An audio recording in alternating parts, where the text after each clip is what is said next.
100% చెప్తున్నాను. మాకేమి ఎందుకు సార్ పాపం ఆయన భార్య బిడ్డలు ఉంటారు, పొడాలని మరణించాలని కోరుకున్నాం. ఆయన ఏ రోజైనా ఒక మంచి మాట మాట్లాడా? ఎదుటి వారిని ప్రేమించి ఎవరిని ప్రేమించాడు ఆయన?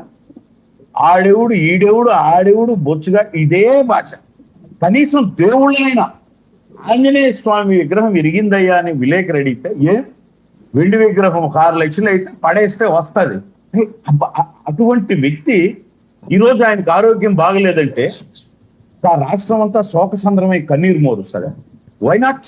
నేను ఈరోజు చెప్తున్నా, పార్టీలకు అతీతంగా ఇదే జగన్మోహన్ రెడ్డి నాన్నగారు చనిపోయినాడు అని ముఖ్యమంత్రి అంటూనే మొత్తం ఆల్ పార్టీస్, అంటే ఒక లీడర్, ఒక మంచి లీడర్ను కోల్పోయినామని అన్ని పార్టీలు అన్ని కుటుంబాల్లో బాధపడ్డారు కదా సార్. నేను ఆయన వేరే ఎగ్జాంపుల్ చెప్తే ఆయనకి ఎక్కకపోవచ్చు, బాధపడ్డారు కదా.